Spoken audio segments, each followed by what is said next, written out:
According to Stefan Molyneux, the 50,000 years of human history on the Australian continent and the 19,000 years of human history in California, without any human progress in either case, together constitute prima facie evidence that the indigenous peoples of these lands were murderously intolerant of any among their number who refused to labour under the strictures of their excessively traditionalist, hidebound cultures. That anybody capable of independent thought, divergent or innovative thinking, anybody possessing greater than average intelligence would inevitably come up against the senseless societal norms that they lived under and ask inconvenient questions and be killed by the members of their tribes, who thereby condemned themselves to thousands of years of cultural stagnation because there was nobody left in their population who could push things forward. Of course, it's an extraordinarily facile argument.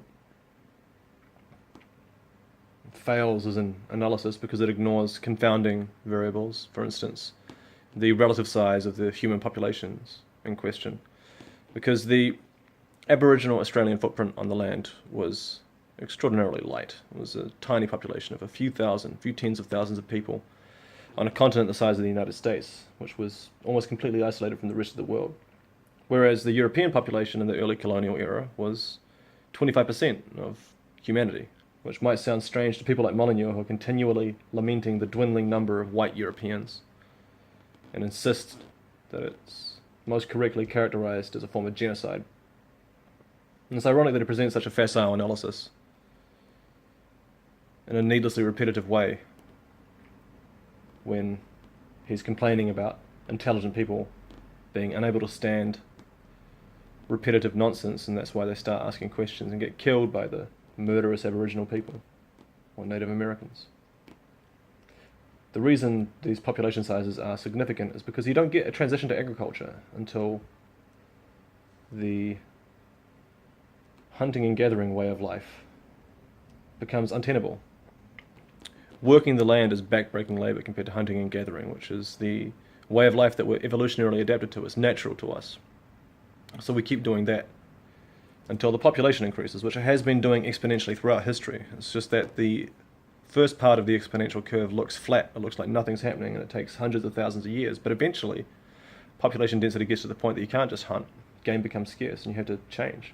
And that's when you get the transition to agriculture and the accompanying societal and technological advances that it enables. And of course, this is a point that Molyneux makes no mention of and misses entirely, and then he jumps to the conclusion that Aboriginal Australians and Indigenous Americans are murderous idiots simply because they didn't invent the wheel. And it's a dehumanizing narrative which echoes the justifications for murderous colonialism in India, for instance, where we described the native practices as barbarous and inhumane and requiring rectification, such that colonization was a boon for these peoples, especially for those who were oppressed by others. It's another example where the rhetoric of the alt-right, who had seemed to me like a new phenomenon, a counterculture on the right wing, is depressingly similar to the kind of propaganda that you got in the 1930s from the actual Nazis. They weren't always saying, let's just slaughter all of the Jews. Not right from the beginning.